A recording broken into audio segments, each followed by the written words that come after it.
Happy week 3, everyone. We are in the Malabrigo Cal, the knit along, and so much fun. I have been looking at all of the pictures and posts on the Facebook group, answering as many questions as I can or as I see, and of course the questions that come in through email. Always happy to work one-on-one with you that way as well.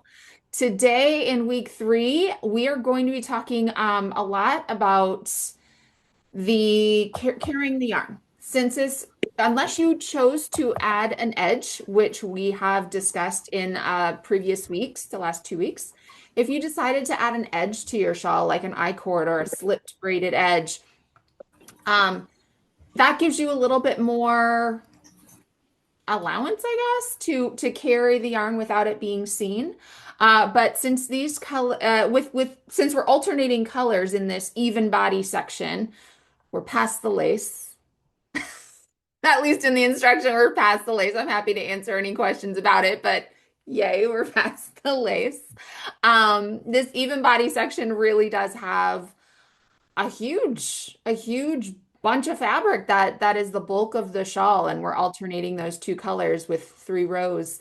And since there's no edge, you can actually see the carry. And so we're going to kind of talk about different options on how to work with that. Also talking about tinking with that stitch marker, how to go back on the right side row specifically if you have to tink on the right side row. I have noticed some midlines kind of going off, not because of the decrease, but because of the tinking back and forgetting to shift the marker. Since we're knitting forward and we shift the marker, we remove it and then bring it back. If you tink back, you have to do the same thing, just in reverse. And that's an easy thing to forget. I forgot it a lot when I was knitting mine too. I'm trying to count the row I'm on, and my husband keeps saying numbers in both English and Spanish. Well, Rachel, I love the brain exercise with that. It's fantastic. I used to know numbers up to 100 in Spanish, and I guess one of those things, if I don't practice it, I lose it. So, with that, if you have any questions right off the bat, go ahead and type them into the chat.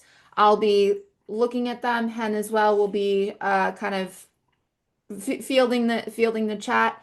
And one other thing I want to mention, the videos on YouTube. So the Malabrigo YouTube channel has all of these recordings, like our weekly recordings, but they also have the pre-recorded videos that just talk about very specific techniques, and they're labeled as you go through. And so if anyone was interested in going back, had a couple questions on where to find those, that's where you can find them on YouTube.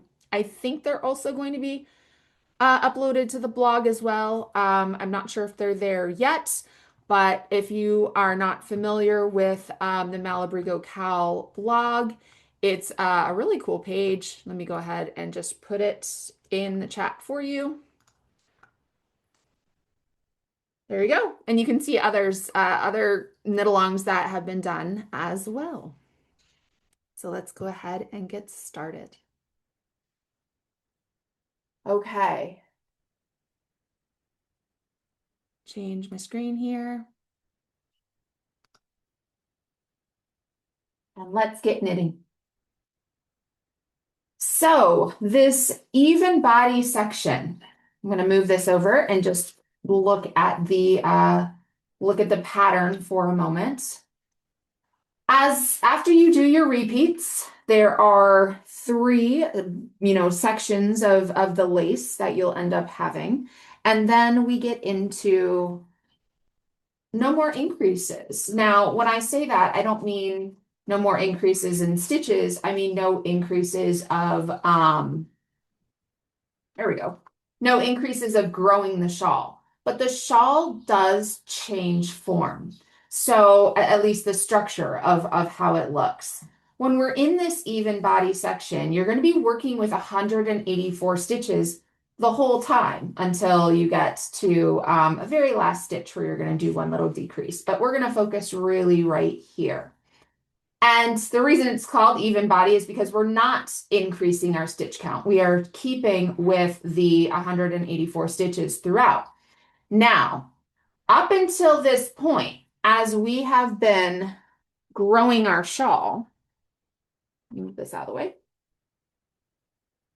As we've been growing our shawl here, we've made a pretty big point, or at least I've tried to make a pretty big point about that midline and stitch count. So when you have that midline, we've been paying attention to three different things. One, the stitch count will always be odd. When we're starting a new right side row, the stitch count will always be an odd number. It will always increase by 2 stitches at the start of every new right side row. And when you have that stitch marker at the midline, you're always going to have 3 more stitches to the right than the left. And that those 3 things were kind of a good way to kind of keep track as you go along of the visual of the midline, but also how it's all playing together.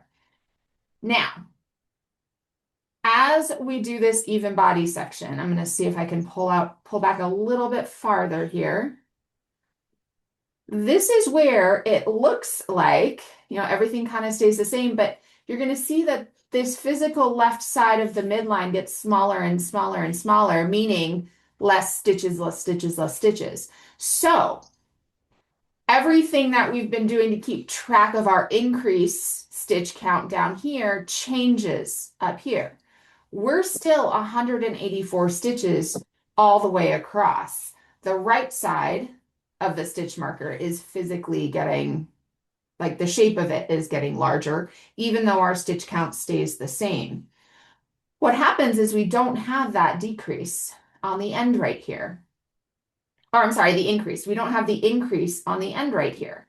And so what that does is it actually looks like it shifts the midline, even though it stays where it is, it kind of shifts the fabric so that you get this, while you're knitting it, it will look a little bit strange, but that whole idea of, or the safe hold of looking at the 3 stitches to the right of the stitch marker is not going to be the same.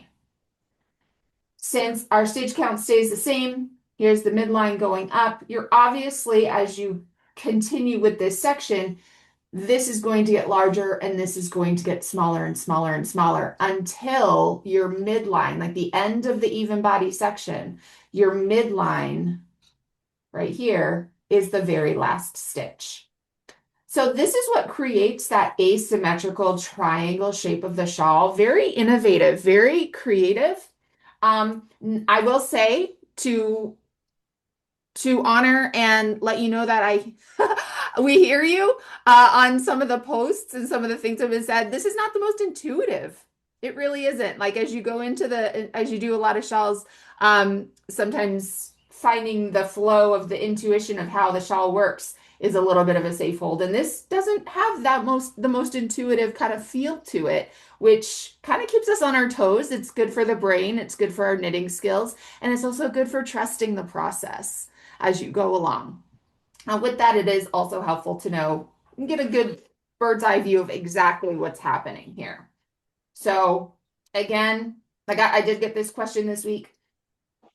The whole 3 stitches to the right of the stitch marker, that goes away once we start our even body section.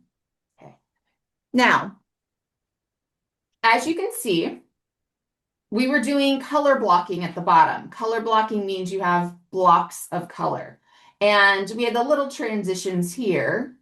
But in our in our increase garter and in the lattice lace, I didn't carry my colors. I cut them because I didn't want to carry them through that whole section. However, when we get up here, sorry, was there a question? No? Okay, good. Oh, and I love Hen's comment. If you have your chat up, shawl shaping can be so intricate, an awesome learning moment. Absolutely. Shawl shaping is so cool. It's like geometry and magic coming together. So after we get past the color blocking, the pattern does call for that kind of 6 row repeat. I keep wanting to say three because I'm looking at the colors here. There have been some questions about the amount of yarn that is used.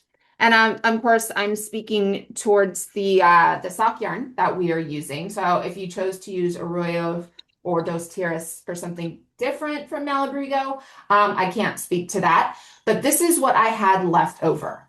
So quite a bit left over of my main color. Remember, we started with 3 skeins total, 2 of the main and 1 of the contrast. So you do have enough yarn to kind of play. And I show you this as a way to encourage the BYOD, if that's what you want to do. BYOD, be your own designer, or bring your own daiquiri, depending on the day. So as we do these garter rows, right side, wrong side, right side, wrong side of main color, and then right side, wrong side of contrast color, if you want to make it 3, you can. If you know that you have enough yarn, and I'm going to say I have not tried this on a prototype, but if you decided to get more yarn of a certain color and you want to make this a solid, you can do that too. If you want to alternate stripes more often or make them unevenly, like randomly striped, you can do that as well. If you are, my main were different colors. My main were different colors, even though they're the same. Well, so I added the second one as row 3 and 4 until the end. Yep, that works. Sometimes if you're, yeah, I figured that meant dye lot, Kathy. Yeah, when you have colors and variegation that are in different dye lots, sometimes you can get a little bit of a variance of color, but that can be a lot of fun. That's where we kind of we roll with it when it comes to knitting. 1 second. There we go. Another thing, if you are not a fan of garter, although I want to do a little side note here, at least this is not my design, but when I design shawls, I like to take into account the right side and the wrong side. There was a post on the Facebook group that said, I'm really enjoying the wrong side of this shawl. And that's great because shawls, like cowls as well and scarves, kind of really any neck accessory that's not pulled over. Although a cowl can be pulled over, you just see the inside a lot of times. When you can see both sides of the accessory, it's always nice to have a sexy backside. It's always nice to have the wrong side be just as attractive, even if it looks different than the right side, have it be just as attractive. And this pattern definitely does that. When you alternate stripes in garter, you get a really cool color work effect going on. If you didn't want to keep garter, however, this even body section is all about structure. It's not so much about stitches. So if you wanted to make this a seed stitch, or if you wanted to make this, every time you get to your contrast, you wanted to make that a a stockinette row, which would mean knit on the right side, purl on the wrong side. Stockinette takes up more real estate than garter does, so you get a little more emphasis of that contrast color. There's so many ways that you can take this section and really make it your own. You don't have to continue that garter stockinette all the way through. You can really just, quote of the day, it's always nice to have a sexy backside. It is, right? Thank you. Let's figure out a way to make that like a hashtag, can we? Maybe a t-shirt. Malabrigo knit along t-shirt. It's always sexy. It's always good to have a sexy backside. Hen, I'm putting these thoughts in your head. Just kidding. I had too much matcha tea at lunch today. Here we go. Let's talk about, unless there's any other questions about how we can alternate ideas or any specific ideas, or if anyone did something different in this section in regards to the stitches and colors, please feel free to share. Otherwise, let's go ahead and talk about this edge. Again, looking back on the videos, we're keeping it. I'm gonna have to fight for the rights of that one, and we'll see.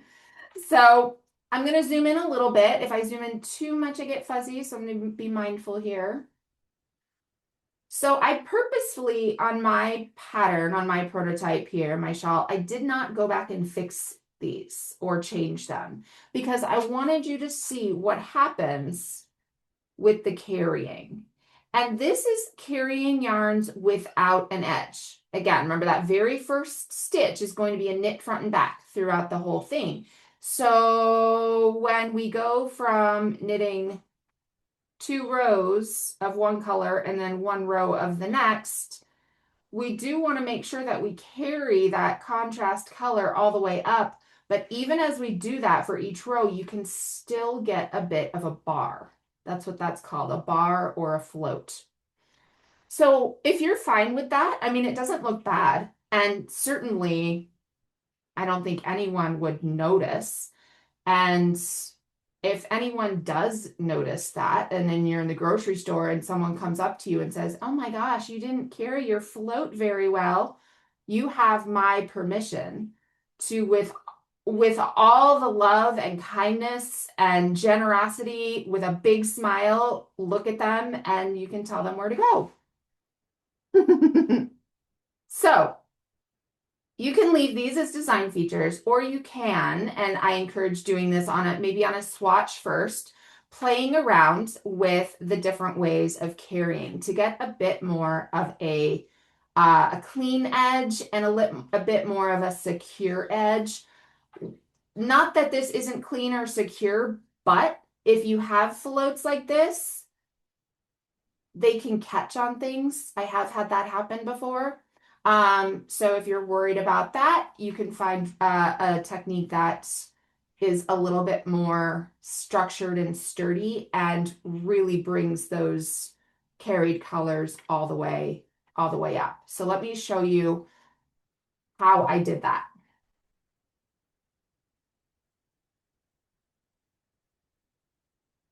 Again, if this is your first time joining, for the sake of the video, I am using the Malabrigo Seis Cabos yarn, so it's a little bit larger than the sock yarn. And I'm doing this so that we can have just a bit of a bigger view on the instruction. So, as you can see, even after, so here's a long float. Here's an example of not being carried at all.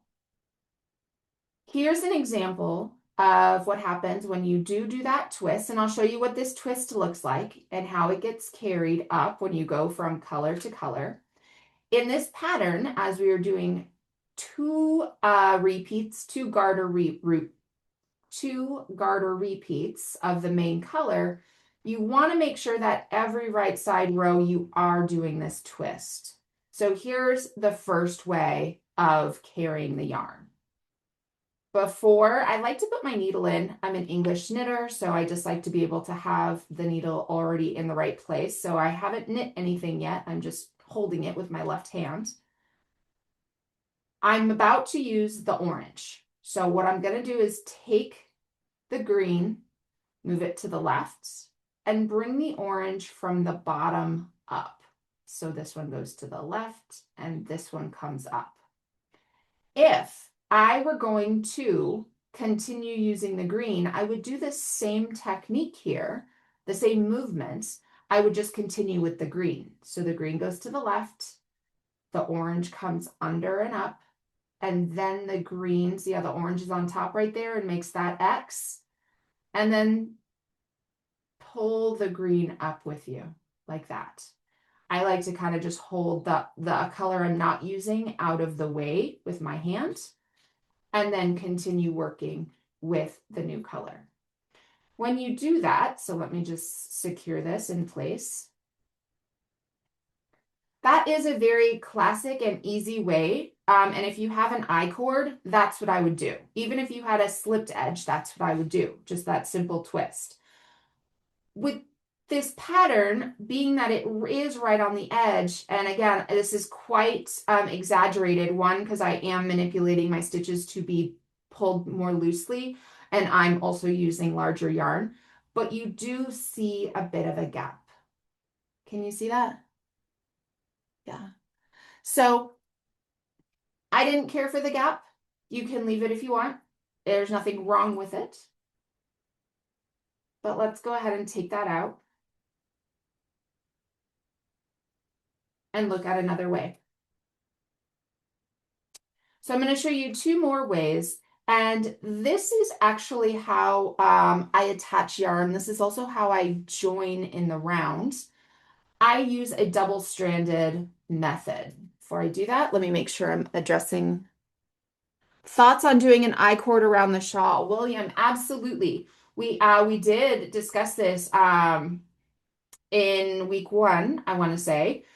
And feel free if you want assistance on how to do the math or measuring that out. But I recommend on this sock yarn that you do a 2-stitch I-cord. So that means at the very beginning of the shawl, you would have to add 2 more stitches to your cast on in order to keep the foundation, the integrity of the pattern intact. So what I like to do a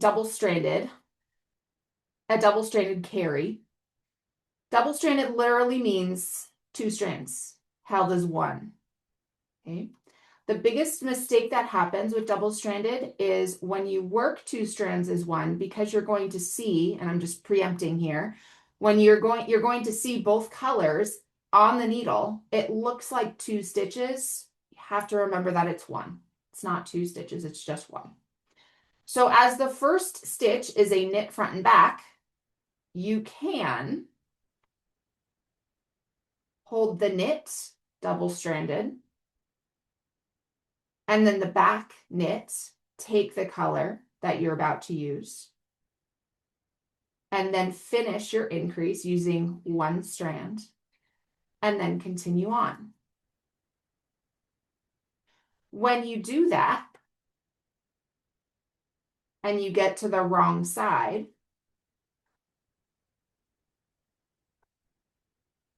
and you're finishing with a knit front and back, this is where that understanding double-stranded is 1 stitch.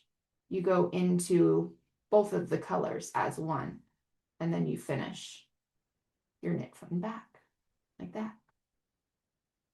Now, when you do this type of carry, again, it is more exaggerated on this larger yarn, but you'll get a pretty defined bump, like a garter bump there. I think it's pretty. I don't mind it at all. Let me see if I can find that area here. Tried like 3 different ways on my shawl.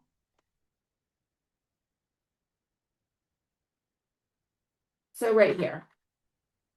I don't know if you can really specifically tell, but you get a pretty defined bump when you do it that way, because you're having 2 strands instead of 1. Now, granted, we're using small yarn. It doesn't affect the shape or the structure, and it does keep, again, because you're knitting both colors together, it does keep the tension quite nice, actually. If you don't like the bump on the edge and you would prefer to have it be the same color, you can do the following. Let me take these out.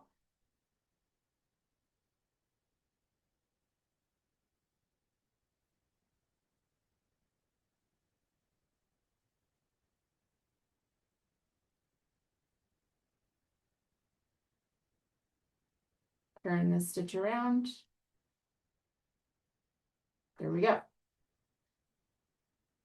So what you can also do, I want to clarify one thing right now. Stephanie. Oh, thank you, Hen. Isn't there an edging included in the pattern? Would that not hide the bars? Stephanie, I did not see an edging for the side. The edging that is referred to in the pattern as, quote, edging is at the very end, where you have finished your even body section. And what you're going to do is pick up these stitches on the side. So you're not going to see, it's going to look like this on your needles. And then what you're going to do is turn your work and then pick up those stitches to create edging going along the side.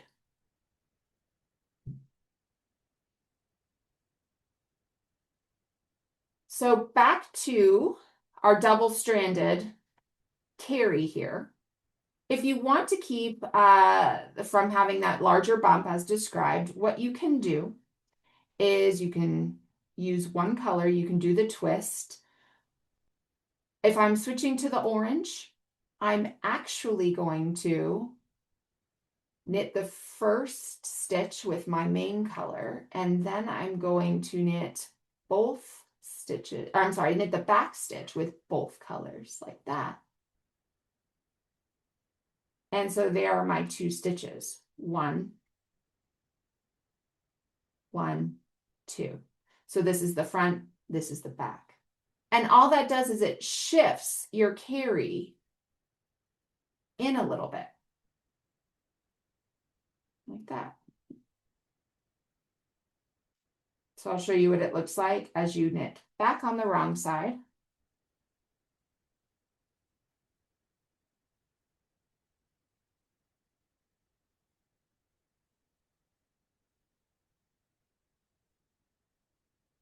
There is your last stitch right there. Or I'm sorry, second to last stitch, your double stranded. There you go. And then our last stitch is a knit front and back. Like that.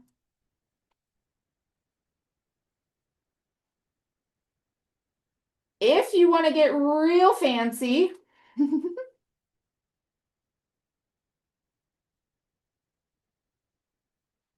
you can do a combination of both of those and do a double-stranded stitch for your total increase. So what I mean by that, and you'll notice as I'm ripping out my stitches like that and putting them back on, I do two things. Just little tips here. Whenever I have to rip out, even in just a couple of stitches and I choose not to tink, I always try to pinch the fabric so that I don't get drop, like a run in a stocking drop stitches. Also, I just get the stitches back on the needle. I don't care if they are facing the right way, and as I get to them, I fix them. So the main goal is stitches on the needle. How we get them there is, it doesn't matter. What you can do to combine both of those kind of carried double-stranded techniques, since we're starting with a knit front and back, you can do the knit front and back both double. Again, it's not going to thicken the edge of your piece of your shawl too much because we're using very small yarn here. And then as you continue on, when you get back, you can do one of two things. See, there's our two stitches. It looks like four right off the bat, but just being mindful, double-stranded is always one stitch. You can knit this as such. You can do your knit front and back. I'm going to show you one more thing just to give you as many options as possible to play with.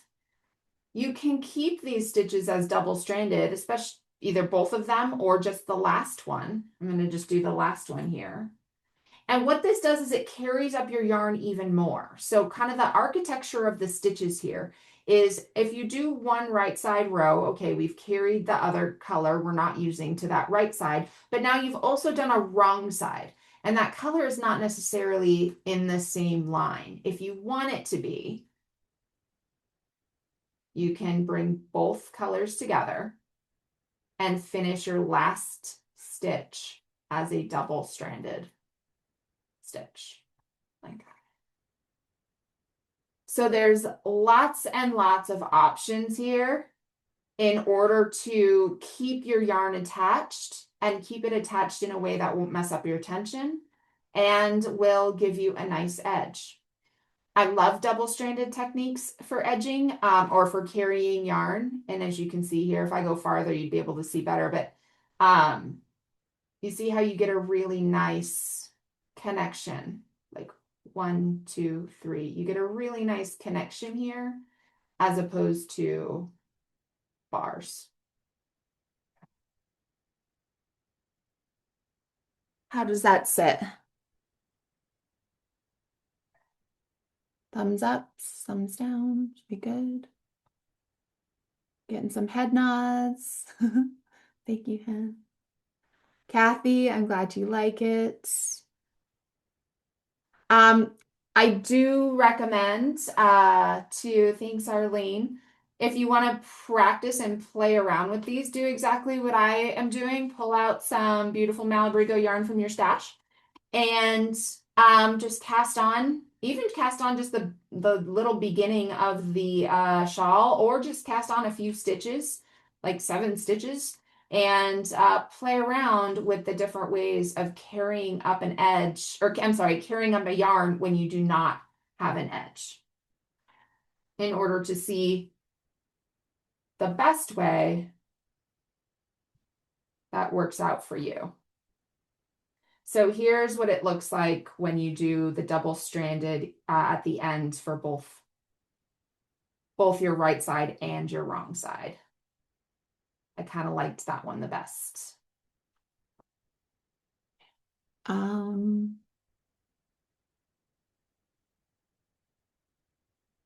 Yes, Claire. A knit front and back will always cause an increase, whether you're using 2 colors or just one.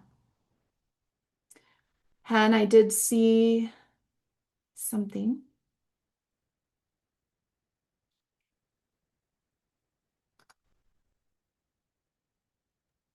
Oh, of course I start pushing buttons and then my chat goes away. Sorry. It's a question by Rhonda. She says, Jill, what do we Oh, do for that final edge when we're adding a slip-stitched edging? okay. If you have chosen to do a slip stitch edging, if you're not familiar with it, I'll show you what that is.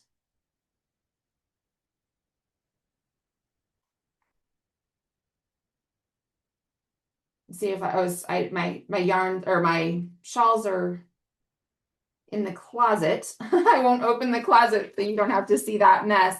If you did the friendship shawl, that was a few knit alongs ago. Yarn's really getting manipulated here. If you did the friendship shawl a few times ago, that was a slip stitched edge. It creates like a little braid.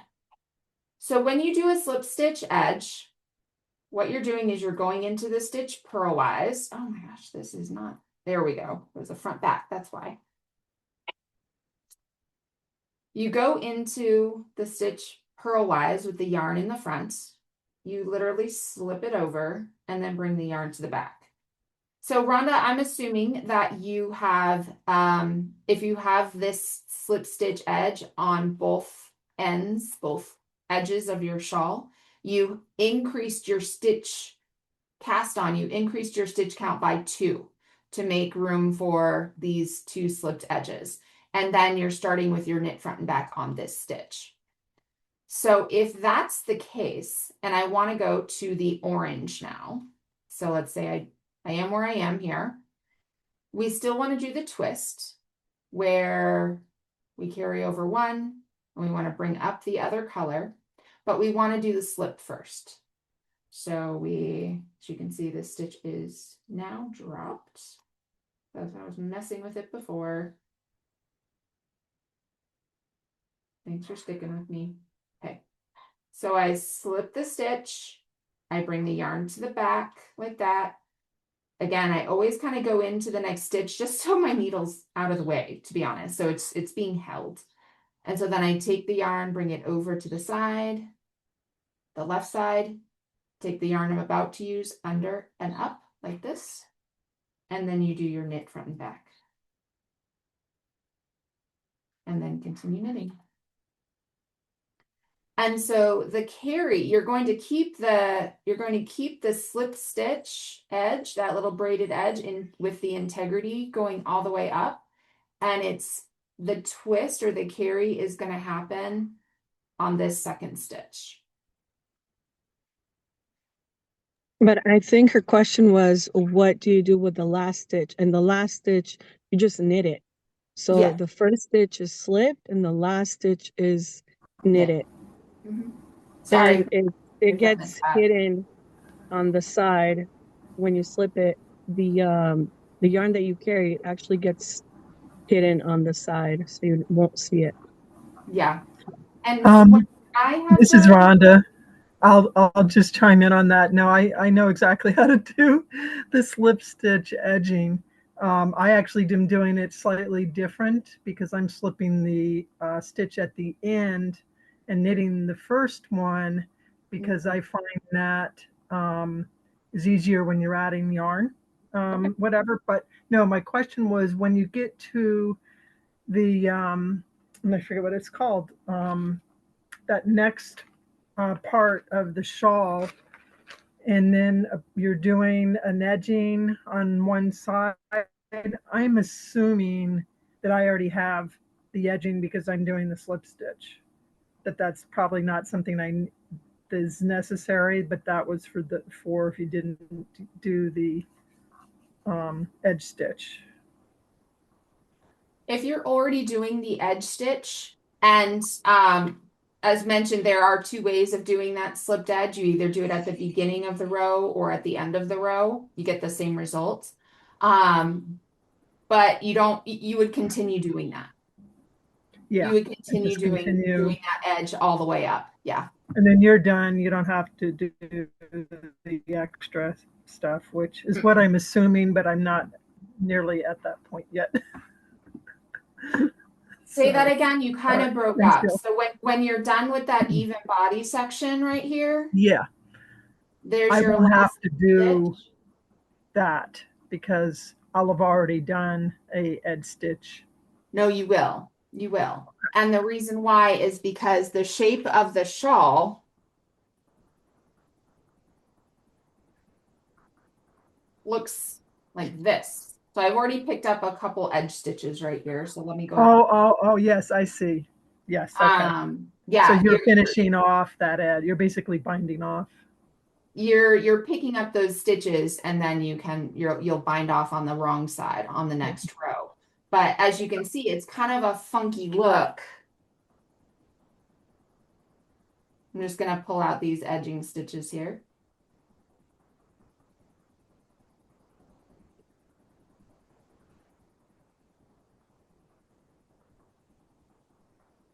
Make sure I don't go too far. I don't have my stitch marker in anymore. Okay, let's say that's it. Right there. So when you are done with your even body section, this is what it's going to look like. This is what your shawl is going to look like, which is kind of funky. And so the reason why that word edging comes in, like it's going to kind of look like this. So you've been doing that slip stitch edge right there. That's actually going to get picked up. Because we are going to then take our needle and pick up all of those stitches and put it on the needle so then it looks like that. So then you can see the triangle shape of the shawl. Having that slip stitch edge right there can actually, I'm guessing it's going to look pretty cool, even though you're picking up those stitches. And bonus, it's going to be easier to see those stitches as you pick them up. But yes, you still will need to do that. Yeah, and I can see now why, because you basically want to get back to the very beginning of that long section so that your bind off is nice and smooth the whole Mhm. way. Yep, and more than the bind off, it's the shape because right now we're in like a weird parallelogram or a weird quadrilateral. Yeah. Cool. Thank you, Jill. Yeah, you're welcome. Thank you. Actually, that was a great question because I wouldn't have known either. Thank you. Yep. Let me go down. Claire, I hope it cleared it up with the knit in front and back with both yarns. When do you drop Yes, the it other did. color? I'm sorry? It did. Thank you. Okay, great. I see iPhone 6. I've missed it when you drop the other color. After you do your double-stranded stitch, you drop the color that you're not going to use, and then you start using the one you are. So if you're doing your knit front and back using both colors, and I want to start using the orange, then I just drop the green and start using the orange like that.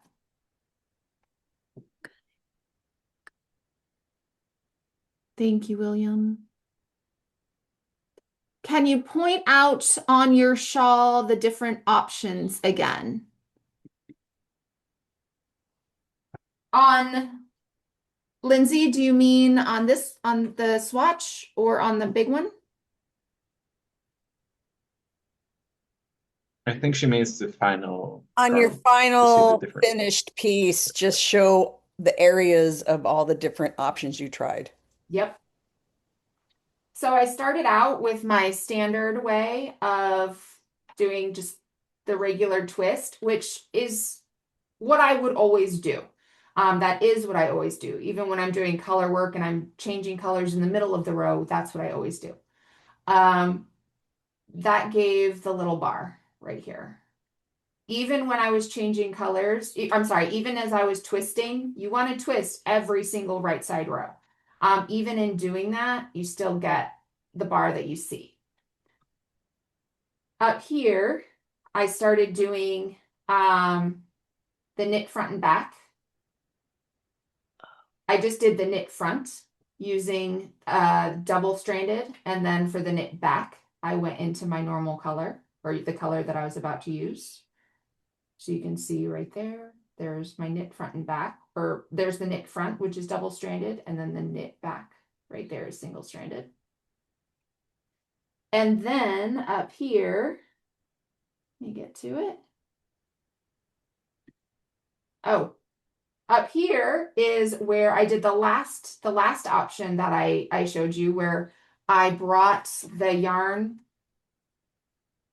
So when I was going to do the knit front and back on the wrong side, I'll show again.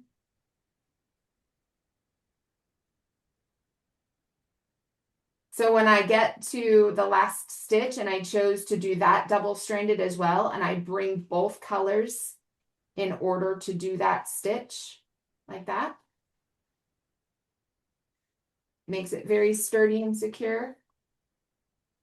You get this. So you get your double stranded stitch, the little bump, the garter bump right on the edge. But then you also get a little carry, and it's actually the carry is on the front side, but I thought it looked, honestly, I thought it looked best because it kind of played along with the transition of the rows. It was like a little movement into the rows. So it kind of looks kind of braided at that edge at the very Kind of, yeah. I just thought that one was the one that looked the best, and it also happened to have the best tension and the easiest to maneuver with carrying both of my yarns. So that's the one I chose to do for. So that one you basically are using double stranded on the right hand side, you're double stranding the second stitch, but you're double stranding both on the back. On this section right here, where you kind of get that braided bumpy edge, I You're did stranding both? double stranded knit front and back on the first stitch On the right hand side, yeah. on the right hand side, and then when I came back on the wrong side, You just double stranded the last one. I just double stranded the last one, which is a knit front and back. Okay. Yep. Yep. Okay. Melinda, can you go back and add edging to the sides after you have finished the shawl? That is a great question. Let me grab a tool.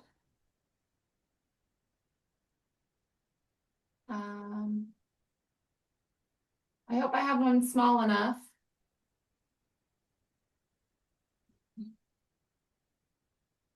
These are my great grandmother's needles and crochet hooks, so I always keep them out just as a lovely reminder of her. And then I just wanted to show you this because how fun, right? I should have been using this the whole time. Okay, so to pick up or to create an edge, let's say on the whole shawl afterwards, I want to point out that's going to be a lot of work. If you want to do it, go for it. You certainly have enough yarn, especially in your main color. If you want, hey, BYOD, adding this edge, use use a third color and make a pop of an edge. Totally fine. There are two ways to do this. One is you can take your needles. It's kind of a two-stepper. You go into the edge stitch, just like we're actually doing on the edging of the piece. Ooh, go in.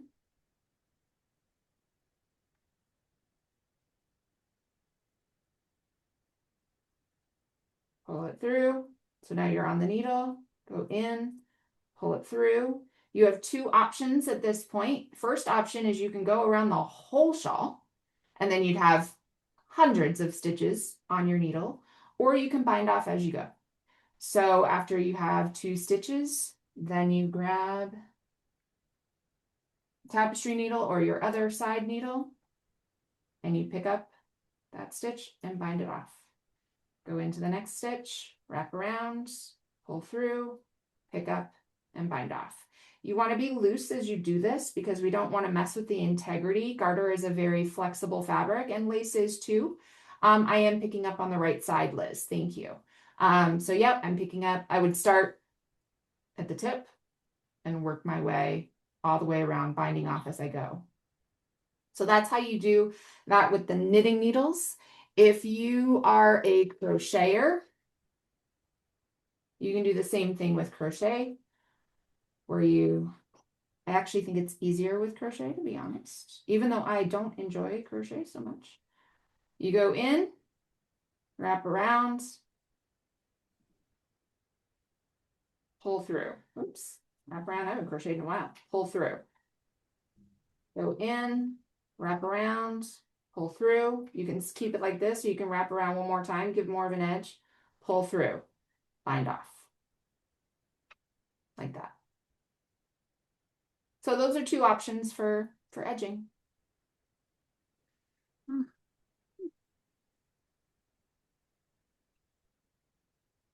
And do you crochet?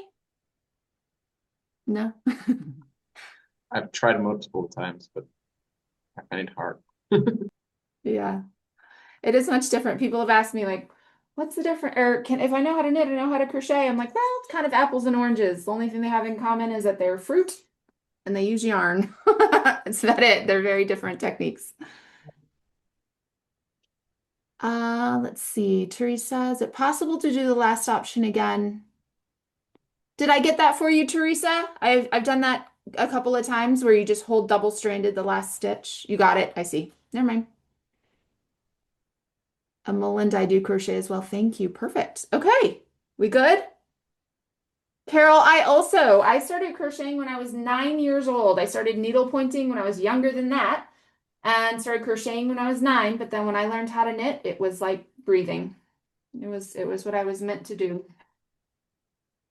So let's talk about this even body section. If we're good on that, carrying the colors. It's really easy when we have knitting projects that kind of do the same stitches over and over again, and you're really getting into the rhythm of it. We kind of get into that flow state. Believe it or not, knitting is a meditation. Meditation gets a really bad rap because I know a lot of people, I've had people tell me that, like, I went to a class and the teacher told me to clear my mind. If you are ever in a meditation class and the teacher tells you to clear your mind, walk out because that will not happen. Clearing your mind will never happen. Our mind, just like our blood flows, our mind is always working. That's why we dream. So anyway, as you start to get into this section where you're doing garter, garter, garter, garter, garter, garter for a long time, mistakes can pop up. So here I am, I'm working in the pattern. So I'm doing my midline decrease 3 stitches before the stitch marker. We've talked a lot about those. I draw out my stitch marker, I knit 1. I put my stitch marker back on and I keep going. Now, I'm still on the right side. This applies to the right side only, what I'm about to show you. If you are tinking back on the wrong side, everything stays as it is. You don't have to worry about where the stitch marker is when you're on the wrong side, tinking back. If you're on the right side, tinking back, however, so I'm not finished with my right side and I notice, oh, I made a mistake over here, or I didn't do my passover correctly, or whatever it is, or I forgot to do the knit front and back. Whatever you realize that you want to go past the stitch marker to fix, we have to take that stitch marker into account. So I'm going to tink back, tink back, tink back, tink back, and here's where the mistake happens. You get to that stitch marker, and like our muscle memory and what we always know to do, we go like this. And then we start tinking back and tinking back. And at that point, our midline is thrown off. Because remember, we removed our stitch marker in order to do the knit one, and then we placed our stitch marker back on. So as you're tinking back, you have to again remove the stitch marker, tink that one, knit one stitch, put the stitch marker back on, and then continue to decrease. Or I'm sorry, take out the decrease, continue to tink. Did anyone, I came across that. Did anyone come across that as they were? Yeah, I've had to do it. But I remember to like move back my marker where it was initially. Really? That's one of those mistakes that you do it once and you're like, oh, I get it. And then you're back to recognizing and not forgetting it again. So, yeah. Okay. I want to make sure that I have covered everything at least that came up this week. I'm looking in the chat and it looks like we're pretty good.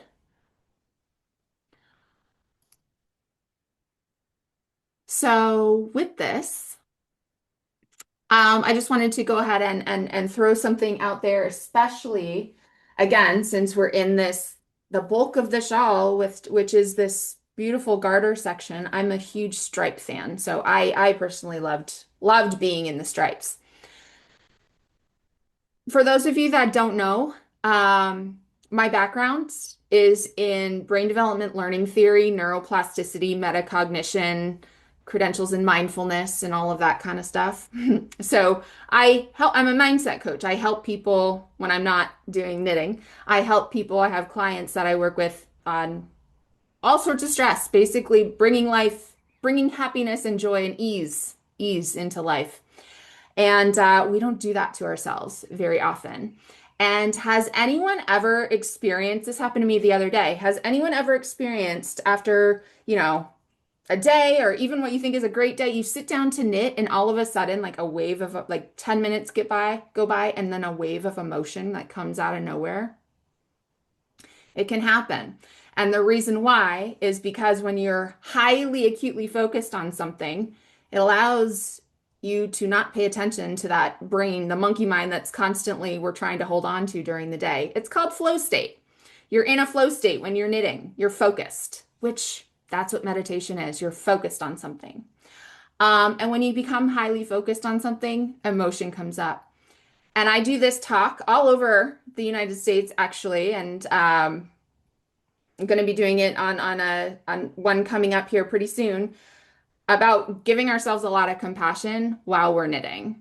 And this is pretty historical too. I don't know if anyone's ever heard of like prayer shawls where people kind of knit and they think positive energy and positive vibes into what they're creating. it actually is kind of an energetic transfer, and science is now coming and showing that this is true. Like you actually can put good energy into things. It's kind of the same way as like when you walk into a room and you can tell people have been laughing. You didn't hear them laughing, but you walk into the room and then it's like, oh, something was going on in here. Like, tell me. I want to be a part of the fun. Knitting is the same way. And so I know that when I knit, when I have things come up and I realize like, oh, I'm being really hard on myself. Let's try, especially I notice it comes up really in the this section where you really kind of flow into it. You get into your comfy zone and then all of a sudden you're smacked in the face with perfectionist or you're smacked in the face with emotion or whatever it is. Meet yourself with love. Meet yourself with like giving yourself that metaphorical hug. This is our art form. This is our comfort place. Let's bring it in and let's really enjoy it in the way that suits us and serves us best. So, my little PSA for today. Hyper focusing for me is to unwind and shawls. Yep, doing prayer shawls for the church. So it's funny, my quick little story here. My mother-in-law, she does the church knit with her church. They have a group that knits and then they do a holiday bazaar before the end of the year and to raise money for the church. And she calls it Stitch and Bitch. And I'm like, that's great. That's such a fun, like we all have our little Stitch and Bitch groups. That's awesome. They get together every Monday. And I asked her, I was like, Sheila, do you actually say that like in church when you're doing the announcements? Do they say Stitch and Bitch? And she's like, oh no, that's just what we call it. And I'm like, well, what are you actually called? And she said, we're called the Sweatshop Ladies. And I go, I don't think that's any better. You shouldn't say that either. So, whatever, works best for you and your community. One of the biggest things I love about knitting is that this can be privately, intimately independent. You can do this alone and find so much comfort in it, or you can do it in a giant group with people all over the world like we're doing now and also find comfort and love and community. I don't know too many other things where you can do that. So, awesome. Well, feel free to reach out by email, over Facebook, whatever questions come up or whatever. I would love to hear if stuff comes up while you're knitting this week. I love chatting about that stuff. So, yes, the videos. Sorry, I'm going through the chat. Not good at English, but the videos help me move forward. Translator is my best friend too, a lot of times. And I'm glad you're having success with the videos. The sweater behind this one is the sweater I was wearing last week, actually. It's the friendship sweater with those tiaras yarn. So if the friendship shawl was a knit along that we did a couple years ago, and that's the sweater that was inspired off of that shawl. Yes, Hen, thank you. Cassie, yes, some people do not knitting when you're feeling upset because you don't want to put that into your that bad energy into your project. I totally get that and understand it too. And it's wonderful. The foundation of all ease and calm is awareness. So having that kind of awareness of what you're actually experiencing and feeling is the best place to start. Thank you, everyone. Jill, I just wanted to say thank you. Like all these sessions, I've always like learned something new. So I just want to say thank you. And also that is so important what you just said with the scientific thing that was proven that what we put in, the energy that we put into our work, that's so important. And I really, really treasure it and thank you for that. I Oh, appreciate you. thank you for voicing that. Thank you so much. So, all right. Happy knitting. Happy Friday. Happy all the things. See you next week.